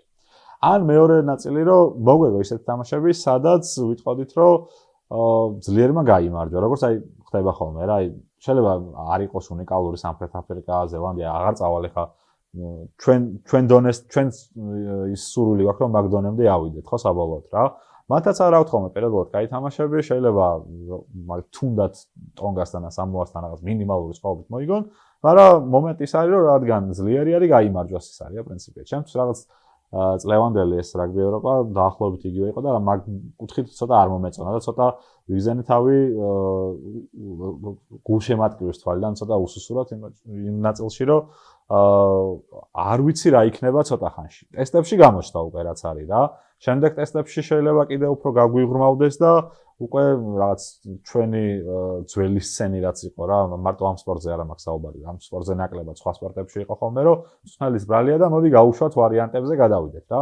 ნამდვილად არ მინდა, უბრალოდ რეალობა ისეთი არის, რომ ძირითად ნაწილში მაინც ცოტა რეგრესისკენ წავედით რა. რაც არ არის სასიამოვნო იმ კუთხით, რომ სოფლიო ჩემპიონატის მოდის მართლა კაი ნაკრები არის, იმ კუთხით, რომ ბევრი კაი ახალგაზრდა რაგბისტი დავიმატეთ, ეს ბოლო დებიუტანტების ნაწილი რაც არის. ამ ყველაფერს დავიდავანებოთ, ნინიაშვილი ფორმაში შედის და რა ფორმაში იქნება საბოლოოდ კაცმა არ იცის. ბევრი ისეთი დეტალი არის რა. რეალურად ჩვენ ეხლა უნდა შევდიოდეთ იმ პიკში, რასაც ქვია, რომ აი საბოლოოდ გამოჩნდეს, რამდენად ვიმსახურებთ 6-ers. ვიღაცა მე თუ მკითხავს, რომ მაგალითად ტიერ-1-ის გუნდთან ან თუნდაც იტალიასთან რაც ჩვენ გავაკეთეთ, ვიმსახურებთ თუ არა, 70-80% და მეტითაც ვიტყვი, რომ ვიმსახურებთ, იქნება გამომდინარე, რომ მაშინ ერთ-ერთ საუკეთესო კონდიციაში ვიყავით რა და ეხლა ცოტა რაღაც მაგ ნაწილზე გავიჭედით. რაგბი ევროპის ჩემპიონატის ამ ციკლზე რო ვისაუბროთ და მე უკვე ჩავიდეთ მსოფლიო ჩემპიონატისგან, რომელიც კი ბატონო, კიდევ ერთხელ ხაზს გავუსვავ, რაგბი ევროპის ჩემპიონატი არის საუკეთესო საშუალება იმისათვის, რომ დებიუტანტი და საერთოდ ახალგაზრდა მოთამაშეების ადაპტირება მოხდეს ეროვნულ ნაკრებში და იქ ეჭვის სიმართლე გითხრათ იმის თაობაზე მე არ გამჩენია რომ შეეძლოთ წაეგოთ. ნუ ახლა წაგება ვაღოთ უხელებს ჩამოუშვებ და არაფერს არ გააკეთებ. გასაგებია ყოველთვის შეიძლება, თუმცა რაგბი ევროპის ჩემპიონატში მონაწილე გუნდებზე კლასით იმდენად მაღლები ვართ და ეს ფაქტი გახლავთ. რომ იქ ნებისმიერი მათგანისთვის 40 გოლის გაკეთება თავისთავად სავალდებულო თემაც გახლავთ და ესეც ხდება კიდევაც. მარტივი არითმეტიკა. დიახ. ის რომ აქ მოწინავე ორ გუნდზე არის ბუნებრივია ლაპარაკი და აქცენტიც მათზე არის გადატანილი, ეს ესპანეთი გახლავთ და ეს პორტუგალია გახლავთ. პორტუგალია ამ პერიოდში რაღაც რეგრესს განიცდის, თუმცა სულაც არა ვარ დარწმუნებული იმაში, რომ მსოფლიო თასის გათამაშებისთვის ისინი 2 წელიწადში გაცილებით უფრო მაღალ დონეზე იქნებენ. ის თაობა, რომლებმაც მიაღწია აი ამ პიკს მოხვდა მსოფლიო თასზე და იქ კინაღამ სიცხვილიც გვაჭამა ეს თაობა ნელა-ნელა იშლება და იქ უკვე ახალი თაობა ჩნდება და რაც შეეხება ესპანელების თამაშს ესპანელებმა არა მარტო შიგა ჩემპიონატში, თავის შიგა ჩემპიონატში გადაწყვეტეს, რომ გააძლიერონ შიგა ჩემპიონატი მათ პროგრესზე, ისიც მეტყველებს, რომ მათ მოახერხეს 20-ლიანებში ძალიან სოლიდური გუნდის შეკრება, ეს ერთი და ადგილის დამკვიდრება 20-ლიანთა ნაკრებში, რაც აუცილებლად დაეტყობა მათ ნაკრებს და თანაც ესპანეთი გახლავთ ის გუნდი, რომელიც შიგა და შიგ ნადირობს ზოგიერთი მოთამაშის ნატურალიზირებაზე, იქ ბასკებზე არის პირველ რიგში ლაპარაკი, რომლებიც ფრანგ ბასკებზე არის ლაპარაკი და იქ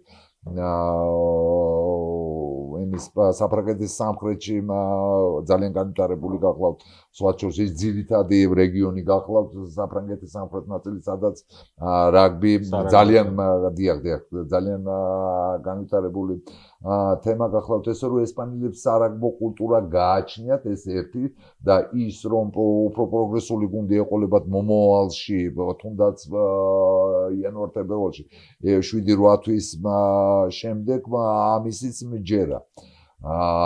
რა მინდოდა მეთქვა, აი ესეთ გუნდებთან თამაში დებიუტანტი მორაგბეების ის არა მარტო თამამად მოწვევა და ამას სხვათა შორის პირველი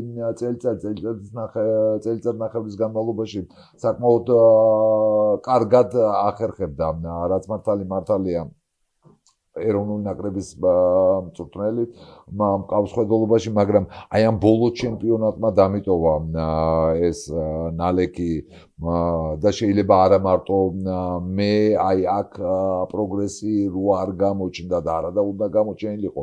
გასაგებია იქ ხო რაღაც პრობლემები არის, გაგანია შიგა ჩემპიონატების დროა და ყველა მოთამაშეს არ ეძლევა საშუალება იმისი რომ გამოძახებული იყვნენ, მაგრამ მიუხედავად ამისა იგივე ფორმულა ჭრის სხვა გუნდებზეც და აქ ტაქტიკური თვალსაზრისით უნდა გამოჩენილიყო პროგრესული ნაბიჯები.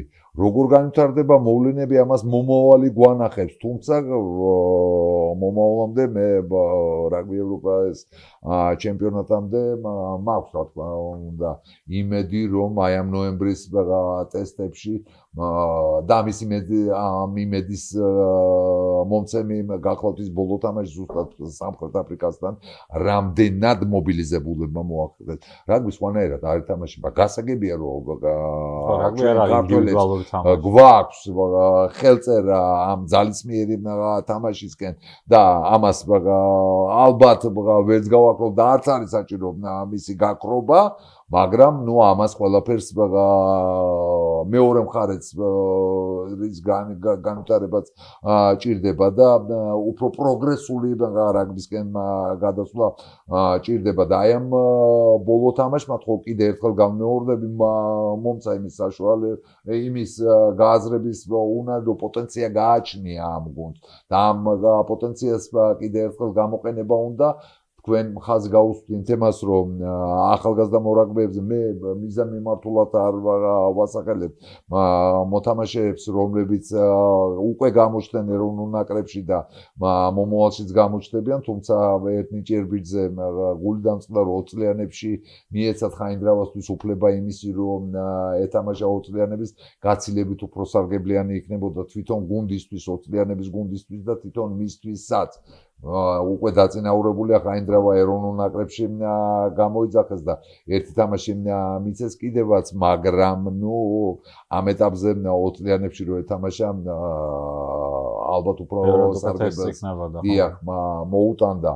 მაგრამ ნახოთ იქ მის გარდა არის შველიძე კიდე უკანა ვთქვი რომ არ დავკონკრეტები ხო გვარებზე და არა ბევრად ის არის ჩვენთვის კაი რაც არის ეს დიდი ათქვეხმარება იმაში რომ მუდმივად ეს სარაგბო გუნდები როგორც ლევან მეც არ ჩამოყვები ხა გუნდებს აღარ ვთქვი შიდა ჩემპიონატში რა გუნდებიც არის საკმაოდ დიდი ისტორიის გუნდები არის, საკმაოდ დიდი, როგორ ვთქვა, პოტენციალის რაგბისტები ყავს, საკმაოდ დიდი სკოლა არის სარაგბო, რაც საქართველოში რომ სარაგბოს სკოლა არის, უკვე ძალიან მაგარი არის, იქიდან გამომდინარე, რომ ბევრი სხვა გუნდურ სპორტში უფრო ნაკლებად ხდება, ვთქვათ, ეს გავსი ტიპის რაღაცების აღიარება, თუნდაც წამყვანი სარაგბო ქვეყნებიდან, როგორც რაც აღიარებდა წლების განმავლობაში ინგლისი, ბრიტანული ის აღიარებს დღემდეც, რომ მიუხედავად იმისა, რომ პატარა რეგრესი გვაქვს შერკინებაში გამოსწორდება აუცილებლად, იმიტომ რომ ეს ყველაფერი გინდა არ გინდა იმ სკოლის დამსახურება, რაც საბოლოოდ თაობათა მიმოცვლის ნაწილშიც ბევრი დეტალია კიდე რა სიღრმეებში უბრალოდ აღარ ჩავალ, იმიტომ რომ ჩვენს კარგად ვიცით, რომ რაღაცა რეგრესული რაღაცა რაც ჩვენ ნაწილში ხდება ხოლმე, ხშირ შემთხვევაში მაინც პროგრესში წავა, იმიტომ რომ საქართველოს სარაგბო ნაკრებს უბრალოდ ის ისტორია აქვს, რა ისტორიის გარშემოც შეუძლებელია, რომ მთლიანად რეგრესული გამოჩნდეს, როგორც თქვა თუნდაც პორტუგალია არის, რამოდენიმე წელი, როგორც რუმინეთი არის, ამბობთ კიდევ ასე. არა, რუმინეთი შეუძლებელია რა. არა, შეუძლებელია თავისთავად რა. ერთი უბრალოდ აი ცოტა კიდე ქვემოთ რო ჩამოვიდეთ, ჩემთვის ახლა ეგ რეგრესია 2023-ის, ისო უბრალოდ 2023-ის სოფლიო ჩემპიონატი იყო, იმიტომ რომ ეს არ იყო მხოლოდ და მხოლოდ აი არც ერთი გამარჯვების ნაწილი, ეს იყო უბრალოდ ჩემთვის ის მომენტი, რომ ვუყურებდი რაგბის თამაშს და ხედავდი რას ნიშნავს სიტყვა გაუმართლებლობა პირველ ნაწილში რა. ერთი ნაწილი ის რომ ჩვენ არ ვიმართლა ფიჯისთან თამაში და მეორე ნაწილი რომ ჩვენს ასე ვთქვათ უშუალო კონკურენტს ესპანეთს არ გაუმართლა ჩვენთან თამაშის პერიოდში რა. ცოტა რთული იყო საყურებლად პორტუგალიას ის არ გაუმართლა ჩვენთან რა. უბრალოდ აი რთული საყურებელი იქიდან გამომდინარე. ბოლო დარტყმა გაუხედელობაში. კი, რა თქმა უნდა. ხო, ანუ ძალიან რთული არის, აი უყურებ, რომ აი მინიმუმ ერთ გამარჯვებას ელოდები. მე ფიჯისთან დიდ ბრძოლას ველოდებოდი ნამდვილად, რომ რაღაც მეორე გამარჯვება და მორიგი რაღაც კიდე ერთ-ერთი მსოფლიო ჩემპიონატზე კიდე რაღაც ორი გამარჯვება ერთ იმაში რა ქვია. ციკლში რო ქონოდა, თუმცა არ გამოვიდა.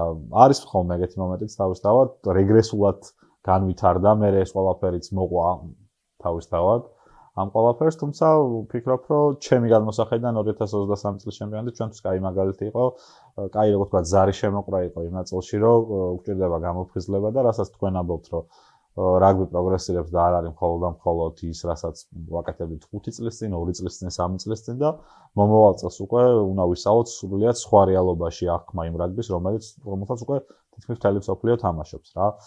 თქვენი კუთხით მაინტერესებს აი 2023 წლის ნაწილს როგორ შეაფასებდით, შემდგომში კიდე ერთი როგორ თქვა ციკლით ქვემოჩავალ 2019-იც მაინტერესებს, იმიტომ რომ ერთ-ერთი მნიშვნელოვანი იყო და 15-იც კი იცით ეგ. ჩემზე უკვე თქვენ 2023-ით დავიწყოთ იქიდან გამომდინარე, რომ მართლა გულდასაწყვეტი იყო გულშემატკივრის კუთხით, თავისთავად რაგბში გამოცდილი ადამიანების კუთხითაც, იმიტომ რომ ვისთანაც საუბარი მქონდა ამ თემაზე. ყველაზე ძირითადად ერთ და იგივე განცდა ჰქონდა, რომ მსგავს ტიპის როგორ ვთქვათ, განვითარებას არავინ არ ელოდა რა 2023-ში რაც მოხდა. დავიწყოთ იმით, რომ 2023-მამდე სანამ ივალ 22 წელი აუცილებლად უნდა გავიარო და 22 წლისთვის ჩვენ გუნდში გამოჩნდა უდიდესი პოტენციალი და ამ პოტენციალის რეალიზებისკენ დაიწყო გუნდმა სვლა და ეს ერთნიშნულად ლევან მაისაშვილის დამსახურება იყო. ორი აზრი არ არსებობს, ჩვენ მოვახერხეთ მსოფლიო ჩემპიონატამდე ორი უმნიშვნელოვანესი მატიერი ერთი გუნდის დამარცხება და პირწმინდად ველსში, კარდიფში თამაშის დროს ლევანმა მოუგო პივაკს ტაქტიკაში. პივაკი ველსელების მთავარი მწვრთნელი გახლავთ. ეგ აუდიტორიას შევახსენებ და თქვენ ბუნებრივია იცით და იმ თამაშთან მოყოლებული რო წააგო აი ზუსტად ლევანთან დუელი წააგო პივაკმა და გადადგა კიდევაც ერთი კვირის თავზე. რამაც მოგვცა საშუალება და გაგვიჩინა იმედი და მაგისკენ მიდიოდა გუნდი, რომ ალბათ ყველაზე კარგი დაბალანსებული, ყველაზე კარგად დაბალანსებული გუნდი გვეყოლებოდა 23 წლის მსოფლიო თასზე და აქედანაც გაჩნდა ის იმედები, რომ შეიძლებოდა ორი თამაშის მოგება, ანუ იმ რეზულტატის ჩვენება, რომელიც მანამდე 2015-ში ინგლისში იყო დაფიქსირებული. და ეს მეც რეალურად მეჩვენებოდა. თუმცა მოხდა იქ ჯერ დაკომპლექტებაში ჩემი გადასახედიდან მე არ ვთვლი თავს რომ მე ვიცი და სხვა, მაგრამ ერთმნიშვნელოვნად არ ვთვლი, უბრალოდ ჩემ აზრს ვაფიქსირებ ყოველთვის, როგორც მე უყურებ, დაკომპლექტებაში მოხდა იმ შეცდომის დაშვება, როდესაც თავიდანვე ტესტ მატჩებშივე თბილისში ჩატარებულ ტესტ მატჩებშივე გამოჩნდა, რომ ყვაჭის პრობლემა გვექნებოდა. შადეს ტრაუმირება ყვაჭის მყავს მხედველობაში შადე უკვე ტრაუმირებული იყო თბილისის ტესტების დროს. მისი მოედნიდან გამოსვლა და აუჩი უკვე პრობლემების გაჩენა აბსოლუტურად იდენტური თემა იყო. და მსოფლიო თასზე მე პატივსცემ რა თქმა უნდა სადარიგო ყვაჭებს, მაგრამ ისინი არ იყვნენ არც ასაკობრივად, ნუ ახლა რაღა შორდანული პირდაპირ ვიტყვი ზამთარაძე, ასაკობრივად არ იყო ჯერ მზად. პირველი ხაზელი მოთამაშე ასაკობრივად რო ასაკს თავი დავანებოთ, ფიზიკურად უნდა იყოს მზად. ეს ის თემა გახლავთ, როცა შერკინებაში მაქამდეც მივალ. ჯერ შერკინებით ავიღოთ, ერთი-ერთზე თამაში მიდის იქ. 20 წლის ბიჭს უბრალოდ ფიზიკური ჯანი არ ყოფნის, ფიზიოლოგიურად არ არის ჯერ ჩამოყალიბებული და სრულყოფილი ძვალი არ აქვს ჯერ გამაგრებული, დაუდგეს იქ 26 და 27 წლის ჩამოყალიბებულ ათლეტს. ნუ ძალიან უნიკალური მოთამაშე უნდა გაჩნდეს, რომ მაგაზე აქცენტი იქნეს გადატანილი და თბილისშივე რო ვიძახი ჩანდა რომ აუცილებლად კარკაძე, რომელიც 4 წლის წინ 19 წლის იყო იაპონიის მსოფლიო თასზე წაყვანილი, უკვე დამწიფებული იყო იმისათვის, რომ ამ ჩემპიონატზე თავიდანვე ეთამაშა და ჩემი გადასახედიდან ეს მოთამაშე აუცილებლად თავიდანვე უნდა ყოფილიყო დერეპანში.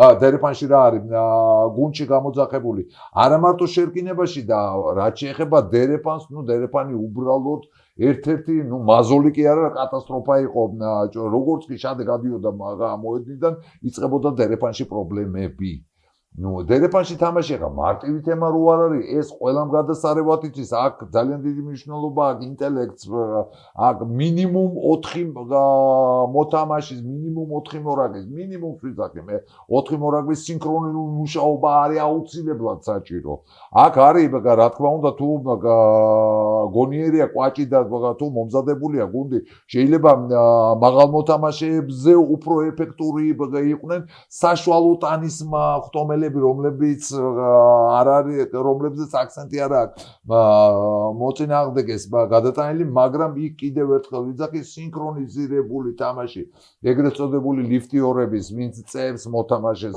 ვინც იმიტაციას აკეთებს თითქოს მასზე არის ბურთი ავარდნილი და ამგდებს შორის უნდა იყოს აი ეს შვეიცარიული საათივით უნდა იყოს გამართული მოქმედება ჩვენ ამან სერიოზული კვალი დაგვატყო საერთოდ მთელ ჩემპიონატში სერიოზული კვალი მე კიდე ერთხელ ვიძახი რომ როდესაც უკვე მზად იყო კარკაძე იმისათვის და თანაც 23 წელს საფრანგეთში შიდა ჩემპიონატი რო დაიწყო მონპელიეს შემოდგენლობაში ორი ლელო ქონდა უკვე გატანილი და საუკეთესო იმაში იყო კონდიციაში სხვა შორის ახლა კარკაძე ძირითადი კვაჭი გახავთ ეროვნული ნაკრების მაგრამ თავიდანვე უნდა ყოფილიყო თქო ჩართული ეს ერთი პრობლემა მეორე პრობლემა მე კიდევ ის მგონია რომ საუკეთესო გასაგებია რომ რეიტინგით საუკეთესო მესამე ხაზელების სხვა შორის მესამე ხაზში ძალიან დიდი კონკურენცია იყო 7-8 კაციანი კონკურენცია იყო იმისათვის რომ გუნდში მოხვედრილიყო სამი მათგანი მოედანზე გამოსულიყო და ამ 7-8 კაციან კონკურენციაში ჩვენ და აი თუ კი რამე უიღბლობაზე არის ლაპარაკი ის რომ ორივე ბექა საღინაძეც და გორგაძეც ტრავმირებულები იყვნენ და ორივემ ერთად ტაიმნახევარი ითამაშა მსოფლიო თასის დაწყებამდე ანუ ისინი სათამაშო საუკეთესო კონდიციაში არათუ არ იყვნენ საკმაოდ დისტანცირებული იყვნენ და გადამწყვეტ თამაში როდესაც პორტუგალიელებს ვეთამაშეთ აი სწორედ იქ იყვნენ გამოყვანილი ორივე ერთდროულად მოედანზე და რამაც რა პრობლემებიც გააჩნია ალბათ გახსოვთ მიუხედავად ჩემი ძალიან დიდი პატივისცემისა ორივეს მიმართ და ერთმნიშვნელოვნად ვთვლი რომ ერთიც და მეორეც ძირითადი შემადგენლობის პირველი მეორე ნომრები არიან მე მესამე ხაზზე ვყავს მხედველობაში იქ სხვა მოთამაშეებიც მესამე ხაზელებიც მზად იყვნენ და საუკეთესო კონდიციაში იყო მაგალითად ივანიშვილი რო ავიღოთ საუკეთესო კონდიციაში სათამაშო კონდიციაში იყვნენ და აქცენტი ჩვენ პირველივე თამაშზე ავსტრალიასთან გამოვიყვანეთ ალბათ ოპტიმალური შემადგენლობა ავსტრალიასთან ერთ-ერთი საუკეთესო შემადგენლობა ალბათ ოპტიმალური და მაშინ როდესაც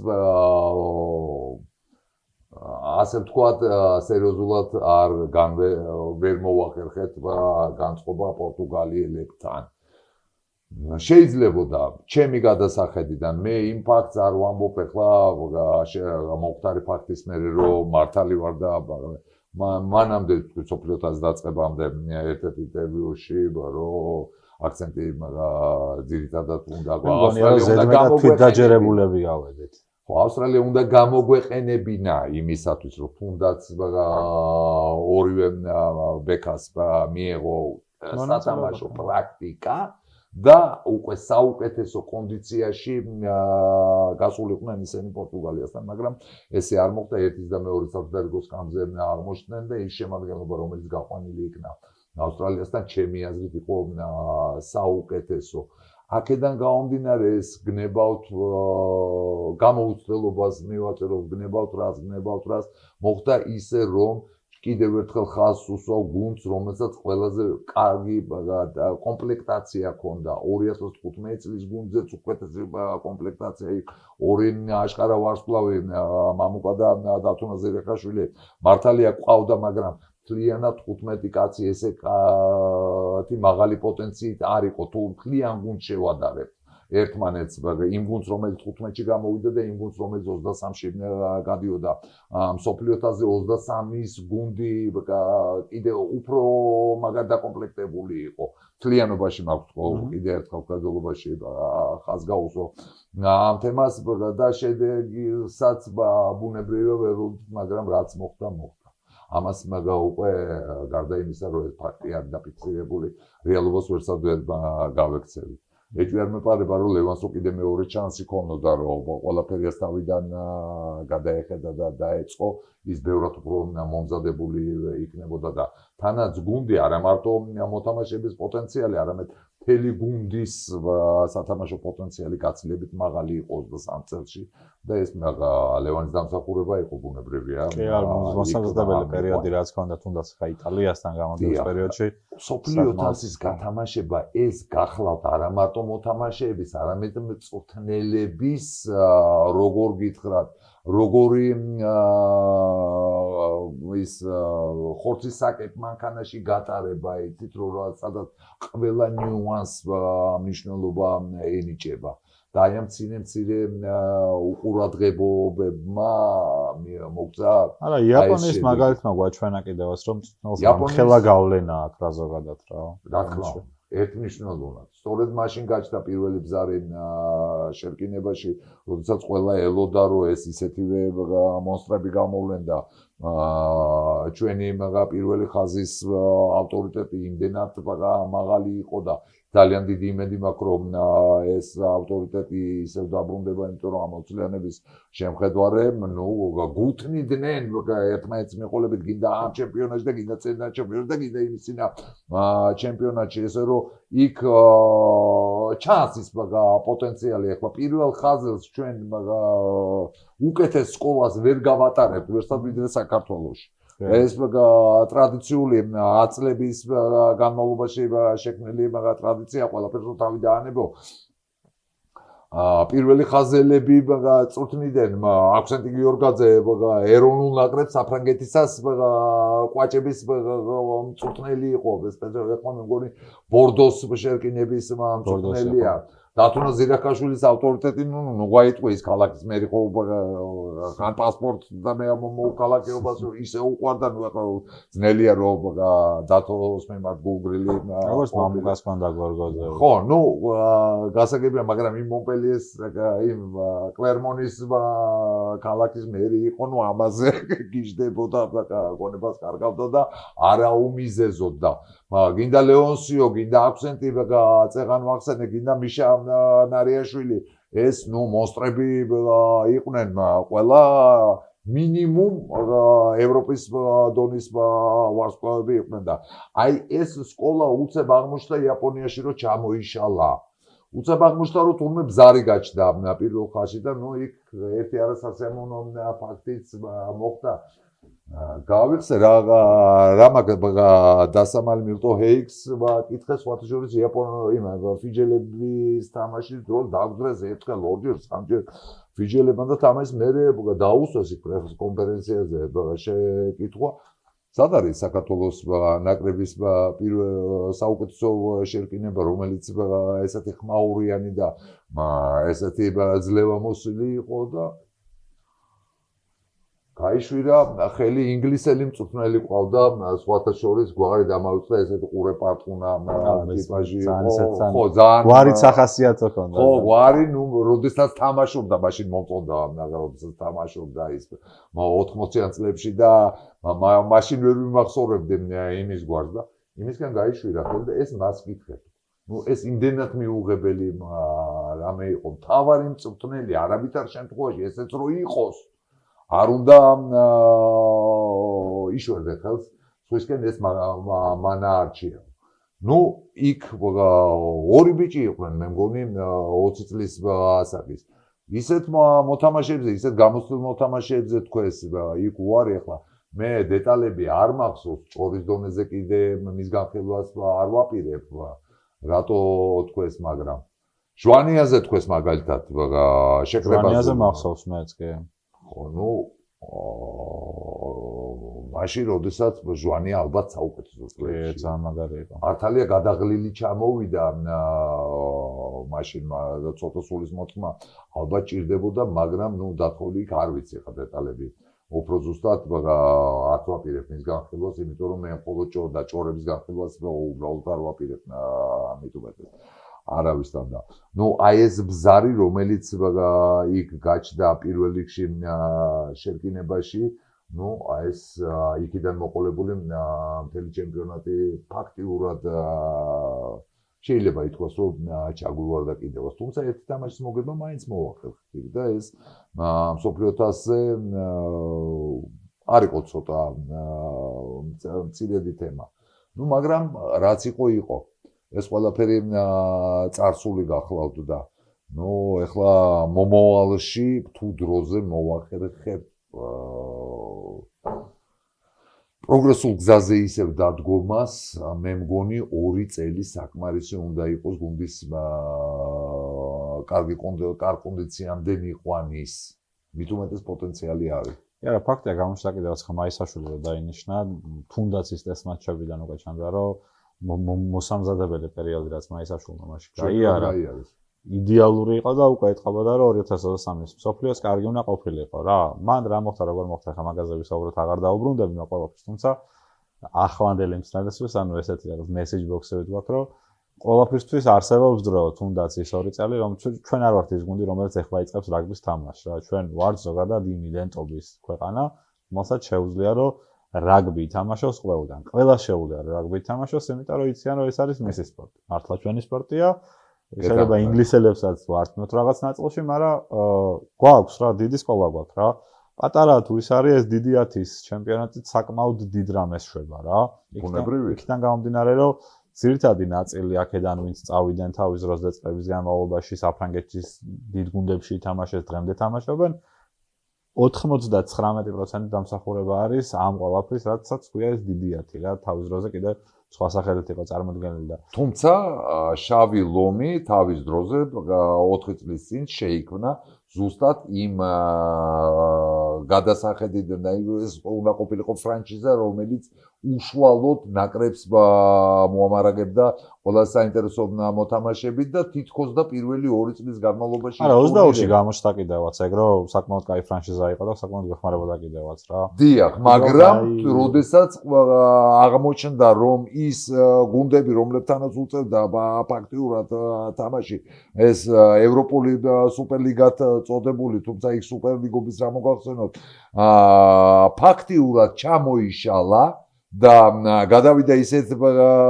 გუნდებზე, სადაც იგივე სქემა მუშაობდა, როგორც ნაკრების, ანუ ისე 20-30 ქულით უგებდნენ იგივე ესპანური, იგივე რუმინული, იგივე პორტუგალიურ ფრანჩიზებს და განვითარება ვეღარ პოვა ის სხვა შორის ისრაელის გუნდის ანამ იყო და მონაწილეობდა ომი რო არ დაწყებულიყო გააგრძელებდნენ მონაწილეობას ფასი ეკნებოდა ისინი საკმაოდ მართალია იქ ებრაული წარმოშობის რამდენი იყო ერთი თითი ხელი გვაყოფა მგონი ჩამოსათვლელად ისინიც კრიფავდნენ ფრანჩიზას მაგრამ ეს საკმაოდ სოლიდური გუნდი იყო და კიდე რაღაც ელფერს აძლევდა და ეს ბოლო ჩემპიონატი გარწმუნებთ მე თქვენ რომ ნებისმიერი მოწინავე სამი კლუბი გნებავთ აია გნებავთ ბათუმი და შეიძლება არ ესიც ქუთაისის სავსებით კონკურენტუნარიანი იქნებოდა.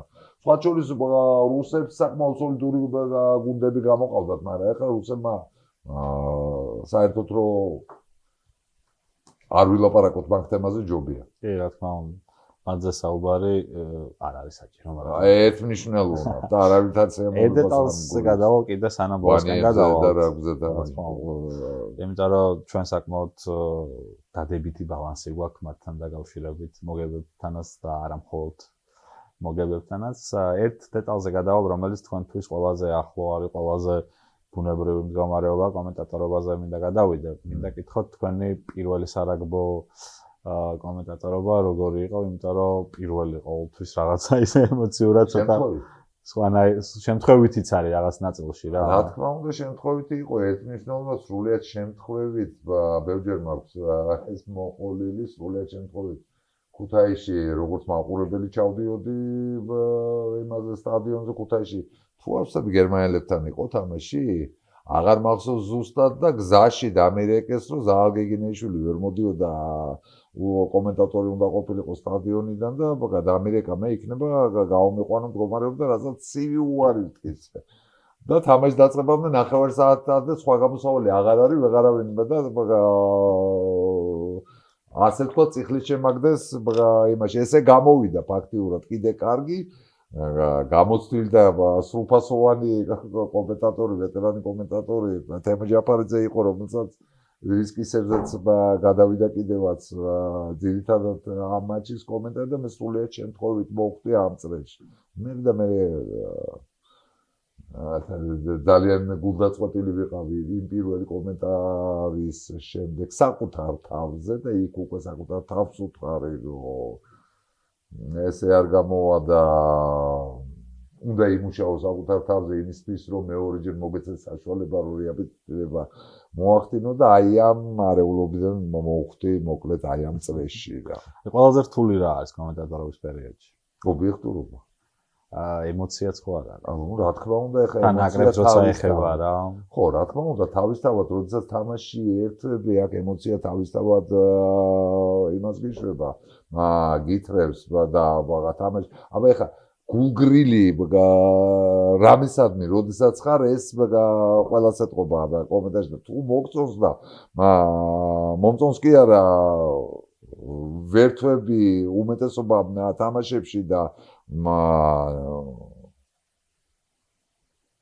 ვამბობ იმას რასაც ვფიქრობ ну, ჩემთვის ეს არის ყველაზე მნიშვნელოვანი. მაგას ხარ რატო ამბობდი, იცი რომ არის ხოლმე შემთხვევები, რომ ამბობენ რომ კომენტატორების აი ემოცია, თუნდაც ნაკრების, თუნდაც ზოგად თამაშებზე რა, არასანაკრებო თამაშებზეც, შემთხვევაში ძალიან სუბიექტური არისო რა. რაღაც ნაწილში შეიძლება იყოს, მაგრამ თუ მათ აქვთ მოსმენილი, თუნდაც ბრიტანელების, თუნდაც ზელანდიელების, თუნდაც ფრანგების, მოდი სარაგბოზე შევეხები, არ შევეხები ფეხბურთს, არ შევეხები კალათბურთს. კულტურა უდიდესი. ანუ ყველაზე ესე რომ წყალებში რო თქვა ძალიან დიდი სარაგბო ქვეყნებს. წყალებში იმიტომ ვიძახით რომ არც ჩვენ ვართ ნაკლები რა მაგ კუთხით რა სარაგბო ქვეყანა და დავამატებ იმას რომ ბრიტანელებსაც კი კომენტატორებს ხშირ შემთხვევაში, როდესაც თამაშობს ინგლისი, ძალიან მოდი ეს ცოტა ისეთ სხვა რო თქვა, გაიქცევათ ხოლმე და ისეთ სიტყვებით ვთქვა საუბრობენ თავიანთი ნაკრების შესახებ, რომ იფიქრებ, რომ ეს ნაკრები, რომელსაც ამდენი წელი აშენებდა ინგლისი, ამდენი ასეთ სარაგბო ქვეყანა, ეს წამში ხო რა. ზამთარში ოღონდ. რთულია მე მესმის სუბიექტურობა, იმიტომ რომ რაღაც ნაწილში ადამიანს უნდა რომ უფრო მატჩს უყუროს, რაღაც თვითონ ეროვნულშლილია, ისე არ დაიმატოს ესე კომენტარის ემოცია და ასე შემდეგ. შეუძლებელია. უკეთესიც არის რაღაც ნაწილში, იმიტომ რომ აუცილებელია თუნდაც იმ გულშემატკივრს ნეიტრალურს რატო გულისხმობ, იცი რომ ბოლომდე უფრო სწორი სიტყვა იქნება ბოლომდე არ ჩართული გულშემატკივრს. ობიექტურს გულისხმობ, ობიექტური გულშემატკივარი ყავთ ხედელობაში და მე ამიტომაც პირველივე რაც გიპასუხეთ თქვენს დასმულ კითხვაზე, ყველაზე რთული რაც არის ობიექტურობა არის, შეინარჩუნო ამ დროს. ბუნებრივია რომ როდესაც დაუშვათ ირლანდია და ინგლისი ან საფრანგეთი თამაშობს იქ ბუნებრივია რომ შინაგანა ტენდენციური ვერ იქნება, მაგრამ როდესაც შენები თამაშობენ, აქ მეც მითხრევს ტენდენციურობა და ემოცია ხშირად იმას მიშვება. შეიძლება სუბიექტურსაც ფხდის გარკვეულწილად, თუმცა ამ დროს ყოველთვის ვებრძვის საკუთარ თავს. ყოველთვის ვებძი და ვცდილობ რომ ობიექტურობა შევინარჩუნო. აბსოლუტურად გეთანხმებით იმაში, რომ საერთოდ ბრიტანელი კომენტატორები შეუდარებლები არიან. არა მარტო ბრიტანელები, მხედველობაში ის სამხრეთული ავსტრალია და ზელანდია, ბრიტანეთის კოლონია იყვნენ, აბა რა იყვნენ და დღესაც განხორციელდა დამოკიდებულები არიან.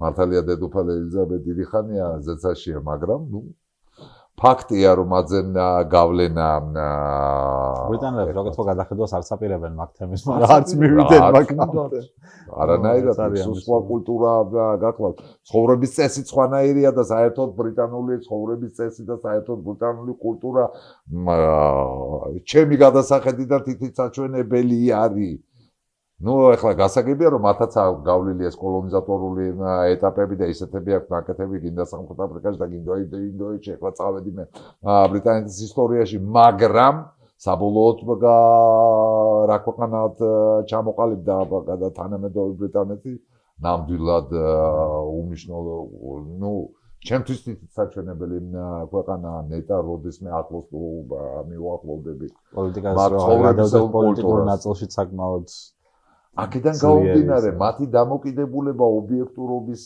მიმართ უბრალოდ ერთმნიშვნელოვნად სამაგალითო იყო არის და იქნება ჩემთვის პირადად ესე რომ კომენტატორი გარდა იმისა რომ შეძლების დაგვარად კარგად უნდა ერკვეოდეს იმ საქმეში რაზეც მოგიდა ხედი და ამიტომაც მიუხედავად იყო მქონდა შეთავაზებები მაგრამ უარი მაქვს თქვა ნუ ეხლა სხვა სპორტის სახეობების კომენტირებაზე ეს ერთი და მეორე ის რომ ნუ რაშიც ბუნებრივად გძნობ თავს რაც გიყვარს რაშიც ერთვები და ეს ყველაფერი სიამოვნებას განიჭებს დღემდე ეს ერთი თემაა და ეს ნაზალადები რთული არის მე საბსოლუტურად ძნელია იმ პერიოდში რაგბი იმდენად პოპულარული სპორტი არ იქნებოდა, როგორც დღეს არის, მაგალითად, დღეს უფრო აი ყველა თითქოს აი რო შევადაროთ ფეხბურთი. კი ბატონო. აი ისეთია, რომ სახში ოჯახი, მთელი ოჯახი უშემატკივრობს, რომ აი რაგბი ჩვენი სპორტია და ჩვენი თამაშია და უერთელი ისე ვიცით, რომ დარწმუნებული ვართ 90% რომ რაღაცა მოვიგებთ და იმედები გვაქვს და აი თქვენ როცა კომენტატორები დაიწყეთ, როგორი იყო მაშინ, ანუ როგორ მოხდა თქვენი და რაგბის გადაწყვეტა და ეტაპზე იყო მაშინ ქართული რაგბი და აი რა შეგაყვარათ იმ პერიოდში? იმ ეტაპზე იყო პანაშვიდივით. მარტო ბიძაშვილები და მამიდაშვილები დადიოდნენ სტადიონზე, როდესაც მე ჯერ ვთამაშობდი და მით უმეტეს კომენტარით როგორ გითხარით, შემთხვევით მოვხვდი. ну რაგბის პოპულარიზაცია ერთმნიშვნელოვნად დამოკიდებული იყო გუნდის შედეგებზე და პროგრესი რომელიც განიცადა 20-25 წელიწადში რაგბმა ჯერ კიდე საბჭოთა კავშირის არსებობიდან მოყოლებული, იმიტომ რომ რაგბი ერთ-ერთი წამყვანი სახეობა იყო. წარმოიდგინეთ 12 გუნდიდან 2 ან 3 ქართული გუნდი მონაწილეობდა წამყვან ლიგაში საბჭოთა კავშირის. მაგრამ მაშინ ეს ყველაფერი ითვლებოდა საზღვარი კაპიტალიზმის გადმონაშთად. ნუ ეხლა პოლიტიკიდან გადმოვიდა, ეხლა ბოლშევიკებს რა თქმა უნდა მოთხოვო, როგორც უნდათ ისე ნათლავდნენ არაოლიმპიური სპორტის სახეობა იყო და აქედან გამომდინარე, რაც არაოლიმპიური იყო მათთვის საერთოდ მეორე ხარისხოვანი იყო. აი დამოუკიდებლობის ქვეყნის დამოუკიდებლობიდან მოყოლებული სხვა შორის ხაზი უნდა გაუსვა ერთმანეთს პირველი ჩემპიონატი საქართველოსი დამოუკიდებელი ჩემპიონატი სწორედ რაგბში ჩატარდა და ბევრი რამე იყო საერთოდაც პირველი ეროვნული ნაკრებიც საქართველოში რაგბის მიერ იქნა შექმნილი და პირველი საერთაშორისო მატჩიც ესე რომ განსხვავება იმ ეტაპს შორის, როდესაც მე ახალგაზრდა ვიყავი და 30 წლის ყველა სუხარია ცხოვრება და დღევანდელობას შორის ძალიან ეს არის მნიშვნელოვანი და თვალსაჩინოა. და ესევე იყო გულშემატკივართან დამოკიდებულებაში. გულშემატკივრები პირველად 60,000 აუდიტორია შეიკრიბა დინამოს სტადიონზე რუსეთთან მატჩი ეხნო ახლა სხვა რამეებიც გასაგებია რატომაც ინგლისელების და ირლანდიელების დაპირისპირების არ იყოს აქაც ამან მნიშვნელოვანი როლი ითამაშა და დღევანდელ პოპულარობას და ჩვენ რეიტინგს მსოფლიოში ფაქტიურად ვერცერთი სათამაშო სპორტის სახეობა ვერ შეედრება რაც იმიტომ რომ ავად თუ კარგად ჩვენ მე-14 ადგილის ქვევით უკვე დიდი ხანი ამ ფეხია ჩამოგვიდგა და არც არანაირი სურვილი არ აქვს პირიქით ჩვენი მისწრაფება არის პირველ 10-ში მოხვედრა და ნუ ამისთვის ვართ ახლა და თავისთავად ამბიციების და პრეტენზიები ჩვენი გუნდის მიმართ ბუნებრივია რომ უფრო მზარდი გვაქვს. ამაში გასაკვირს მე ვერაფერს ვერ ვხედავ. მე მგონი შევეცადე და გაგეცდ პასუხი. ბოლოსკენ სანამ წავალთ ერთი კითხვა თქვენთან და მაგით პრინციპში დავასრულოთ რა. გაქვთ თუ არა იმის იმედი, რომ მოახლოებულ ტესტ მატჩები რაც გვექნება ხარისხი გამოსწორდება, იმიტომ რომ გვინდა არ გვინდა ამ ნაწილზე არის დამოკიდებული მეტნაკლებად ისიც რომ როგორ გაგრძელდება მე რაგბი ევროპის ჩემპიონატიც, თუნდაც მსოფლიო თასზე რამდენად მოახერხებთ წარმატებით გამოსვლას, მოდი ესე ვიტყვი. და მაგ დეტალზე მინდა რომ ვკითხო და მაგით პრინციპში გავალთ ბოლოშიც. აი ახლა ნოემბრის ტესტები, რომელიც უნდა გაიმართოს არც თუ ნოემბერში სამი ტესტი იქნება გასამართი, რა თქმა უნდა ერთმნიშვნელოვნად ბევრი რამე იქნება დამოკიდებული რა გზას დავადგებით და რამდენად პროგრესულები ვიქნებით ქართული რაგბის განვითარებაში, ეროვნული ნაკრების განვითარებაში.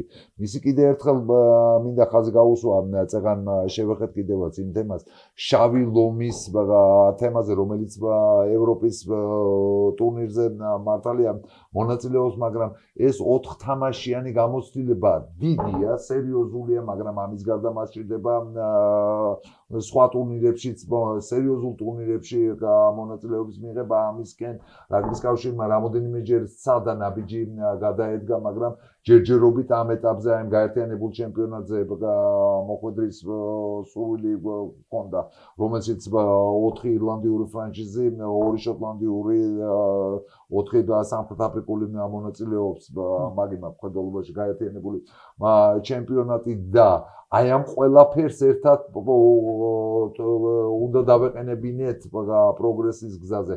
აი რამდენად მოვახერხებთ აი ამ ორი რამის ერთმანეთთან შერწყმას, იმიტომ რომ კიდევ ერთხელ ხალხს უსვამ, რომ შავი ლომი ერთმნიშვნელოვნად მიზანმიმართულად შექმნილი იყო ეს ფრანჩიზი, მიზანმიმართულად შექმნილი იყო იმისათვის, რომ ზურგი გაემაგრებინა ეროვნული ნაკრებისთვის. დიახ და იქ ერთ ნაბიჯში ყოფილიყვნენ ეს მოთამაშეები ეროვნულ ნაკრებთან. აი ამ კუთხიდან დანახული ნოემბრის ტესტებს ძალიან დიდი მნიშვნელობა აქვს და შემდეგ კიდე მოახლოებულ ევროპის ჩემპიონატსაც უდიდესი მნიშვნელობა ექნება აი ამ 4 თვიან მონაკვეთს იმისთვის, რომ შევხედოთ თუ რამდენად პროგრესულები ვიქნებით და აქ მე არც არაფერს არ გამოვრიცხავ.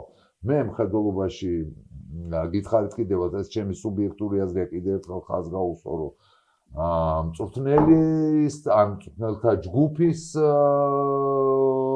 პრობლემას, რომელსაც ჩემი გადასახედიდან აქვს ამ ეტაპზე ადგილი და აქ ერთმნიშვნელოვნად რაღაც პროგრესული გარღვევა არის მოსახდენი და ნუ